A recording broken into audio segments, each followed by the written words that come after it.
Bien, pues te voy a compartir pantalla. Esperemos que se unan más ahorita y que no se nos Ujú, corte, Señor, con el favor de Dios. ujú, A ver. Ok, la sesión pasada iniciamos con los derechos y obligaciones de la mujer. Fue un tema que vimos, un subtema. De ahí nos vimos mujer y la sociedad y veíamos que como que el tema de la mujer y bueno, ofensas a la dignidad de la mujer. Hubo tres subtemas específicamente hablando de las mujeres y de cómo estaba el rol de la mujer, los problemas que tiene, que se le ha estado quitando la dignidad y que ahora se ve como realmente como un objeto. Y pues desgraciadamente la mujer ha aceptado esta nueva mentalidad del mundo y desgraciadamente creemos, bueno, las mujeres están creyendo que siendo libres es eh, a lo mejor quitándole dignidad, ¿verdad? Y entonces no nos estamos dando cuenta que realmente lo que estamos haciendo con estas nuevas tendencias, modas, ideologías, como el feminismo, etcétera, es quitarnos dignidad como mujer. Pues bueno, ese tema estuvo muy fuerte.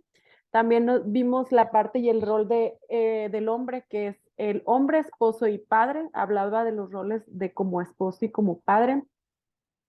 Veíamos también algo importantísimo que son los derechos del niño, que muchas veces que desgraciadamente quizás por las culturas, no sé, hispanas o no, la verdad desconozco, a veces no le damos la dignidad al niño que él merece y que él requiere.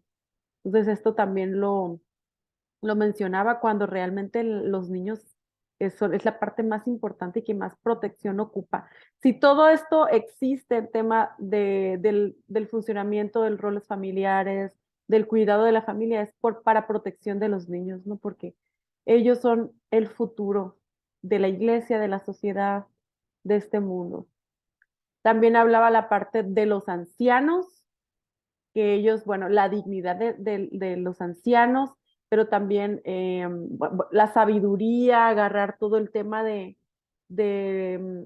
pues, todas las vivencias que ellos tienen y siempre también respetando su individualidad, así como ellos deben respetar a la individualidad de sus familias, pero también un tema de protección, porque hablábamos de la marginación, ¿no? Hacia las personas ancianas.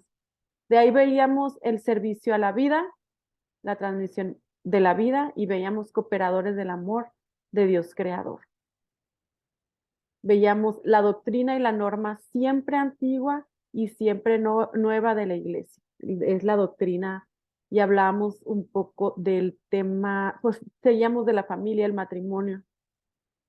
Veíamos el tema, la iglesia en favor de la vida, o sea, la iglesia es pro vida definitivamente, ¿no? Y aquí nos daba como este, introducción. Y justamente en este tema nos quedamos, entonces lo voy a iniciar para agarrar el hilo desde el principio. Entonces vamos a empezar la iglesia en favor de la vida. La doctrina de la iglesia se encuentra hoy en una situación social y cultural que la hace a la vez más difícil de comprender y más urgente e instituible para promover el verdadero bien del hombre y de la mujer. En efecto, el progreso científico-técnico que el hombre contemporáneo acrecenta continuamente en su dominio sobre la naturaleza no desarrolla solamente la esperanza de crear una humanidad nueva y mejor, sino también una angustia cada vez más profunda ante el futuro. Algunos se preguntan si es un bien vivir o si sería mejor no haber nacido. Dudan de si es lícito llamar otros a la vida, los cuales quizás maldecirán su existencia en un mundo cruel, cuyos errores no son ni siquiera previsibles. Otros piensan que son los únicos destinatarios de las ventajas de la técnica y excluyen a los demás, a los cuales imponen medios anticonceptivos o métodos aún peores. Otros todavía cautivos, como son de la mentalidad consumista y con la única preocupación de un continuo aumento de bienes materiales, acaban por no comprender y por consiguiente rechazar la riqueza espiritual de una nueva vida humana. La razón última de estas mentalidades es la ausencia en el corazón de los hombres, de Dios cuyo amor solo es más fuerte que todos los posibles miedos del mundo y los puede vencer. Ha nacido así una mentalidad contra la vida, anti-life mentality, como se ve en muchas cuestiones actuales. Piénsese, por ejemplo, en un cierto pánico derivado de los estudios de los ecólogos y futurólogos sobre la demografía, que a veces exageran el peligro que representa el incremento demográfico para la calidad de la vida. Pero la Iglesia cree firmemente que la vida humana, aunque débil y enferma, es siempre un don espléndido del Dios de la bondad. Contra el pesimismo y el egoísmo que ofuscan el mundo, la Iglesia está en favor de la vida. Y en cada vida humana sabe descubrir el esplendor de aquel sí, de aquel amén, que es Cristo mismo. Al no que invade y aflige al mundo, contrapone este sí viviente, defendiendo de este modo al hombre y al modo de cuantos acechan y rebajan la vida. La Iglesia está llamada a manifestar nuevamente a todos, con un convencimiento más claro y firme, su voluntad de promover con todo medio y defender contra toda insidia la vida humana, en cualquier condición o fase de desarrollo en la que se encuentre.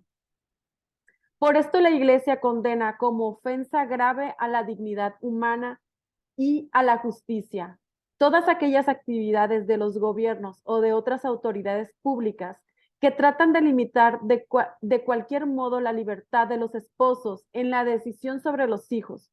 Por consiguiente, hay que condenar totalmente y rechazar con energía cualquier violencia ejercida por tales autoridades en favor de anticoncepcionismo e incluso de la esterilización y del aborto procurado.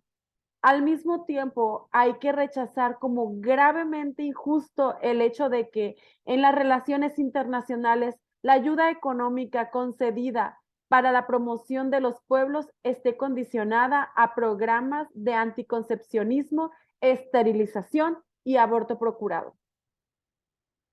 Para que el plan divino sea realizado cada vez más plenamente. La Iglesia es ciertamente consciente también de los múltiples y complejos problemas que hoy en muchos países afectan a los esposos en su cometido de transmitir responsablemente la vida. Conoce también el grave problema del incremento demográfico, como se plantea en diversas partes del mundo, con las implicaciones morales que comporta. Ella cree, sin embargo, que una consideración profunda de todos los aspectos de tales problemas ofrece una nueva y más fuerte confirmación de la importancia de la doctrina auténtica acerca de la regulación de la natalidad, propuesta de nuevo en el Concilio Vaticano II y en la encíclica Humane Vitae. Por esto, junto con los padres del sínodo, siento el deber de dirigir una acuciante invitación a los teólogos a fin de que, uniendo sus fuerzas para la colaboración con el magisterio jerárquico, se comprometan a iluminar cada vez mejor los fundamentos bíblicos, las motivaciones éticas y las razones personalistas de esta doctrina.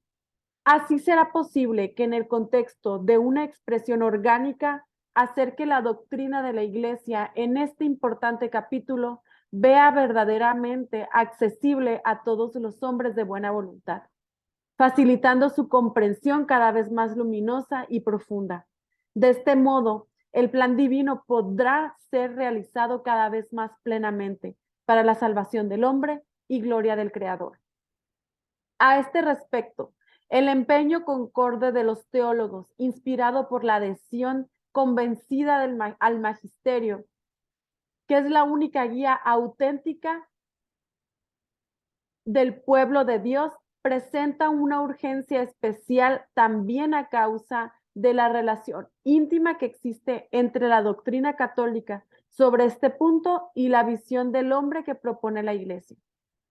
Dudas o errores en el ámbito matrimonial o familiar llevan a una ofuscación grave de la verdad integral sobre el hombre. En la situación cultural que vive muy a menudo es confusa y contradictoria. La aportación de iluminación y profundización que los teólogos están llamados a ofrecer en el cumplimiento de su cometido específico tiene un valor incomparable y representa un servicio singular, altamente meritorio a la familia y a la humanidad. En la visión integral del hombre y su vocación. En el contexto de una cultura que deforma gravemente o incluso pierde el verdadero significado de la sexualidad humana porque la desarraiga de su referencia a la persona, la Iglesia siente más urgente el instituible su misión de presentar la sexualidad como valor y función de toda persona creada, varón y mujer, a imagen de Dios. En esta perspectiva, el Concilio Vaticano II afirmó claramente que cuando se trata de conjugar el amor conyugal con la responsable transmisión de la vida, la índole moral de la conducta no depende solamente de la sincera intención y apreciación de los motivos, sino que debe determinarse con criterios objetivos, tomados de la naturaleza de la persona y de sus actos, criterios que mantienen íntegro el sentido de mutua y entrega y de la humana procreación, entretejidos con el amor verdadero. Esto es imposible sin cultivar sinceramente la virtud de la castidad conyugal. Es precisamente partiendo de la visión integral del hombre y de su vocación, no solo la natural y terrena, sino también sobrenatural y eterna. Por lo que Pablo VI afirmó que la doctrina de la Iglesia está fundada sobre la inseparable conexión que Dios ha querido y que el hombre no puede romper por propia iniciativa entre los dos significados del acto conyugal y el significado unitivo y el significado procreador.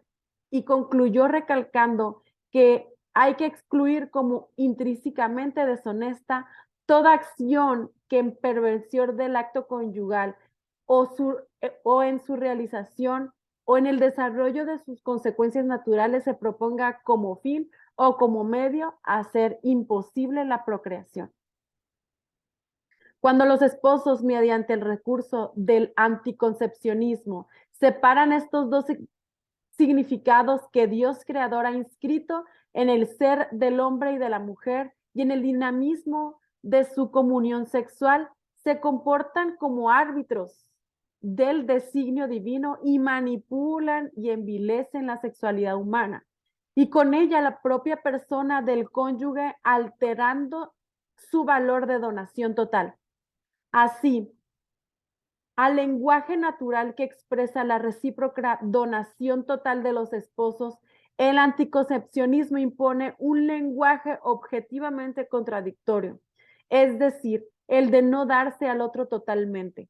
Se produce no solo el rechazo positivo de la apertura a la vida, sino también una falsificación de la verdad interior del amor conyugal, llamado a entregarse en plenitud personal. En cambio, cuando los esposos mediante el recurso a periodos de infecundidad respetan la conexión inseparable de los significados unitivo y procreador de la sexualidad humana, se comportan como ministros del designio de Dios y se sirven de la sexualidad según el dinamismo original de la donación total sin manipulaciones ni alteraciones. A la luz de la misma experiencia de tantas parejas de esposos, de los datos de las diversas ciencias humanas, la reflexión teológica puede captar y está llamada a profundizar la diferencia antropológica y al mismo tiempo moral que existe entre el anticoncepcionismo y el recurso a los ritmos temporales. Se trata de una diferencia bastante más amplia y profunda de lo que habitualmente se cree. y que implica, en resumidas cuentas, dos concepciones de la persona y de la sexualidad humana, irreconciliables entre sí. La elección de los ritmos naturales comporta la aceptación del tiempo de la persona, es decir, la mujer, y con esto la aceptación también del diálogo, del respeto recíproco, de la responsabilidad común, del dominio de sí mismo. Aceptar el tiempo y el diálogo significa reconocer el carácter espiritual y a la vez corporal de la comunión conyugal, como también vivir el amor personal en su exigencia de fidelidad. En este contexto, la pareja experimenta que la comunión conyugal es enriquecida por aquellos valores de ternura, afectividad y que constituyen el alma profunda de la sexualidad humana, incluso en su dimensión física. De este modo, la sexualidad es respetada y promovida en su dimensión verdadera y plenamente humana, no usada en cambio como un objeto que, rompiendo la unidad personal del alma y cuerpo, contradice la misma creación de Dios en la trama más profunda entre la naturaleza y la persona. La iglesia maestra y madre para los esposos en dificultad. También en el campo de lo moral conyugal, la iglesia es y actúa como maestra y madre. Como maestra, no se cansa de proclamar la norma moral que debe guiar la transmisión responsable de la vida. De tal norma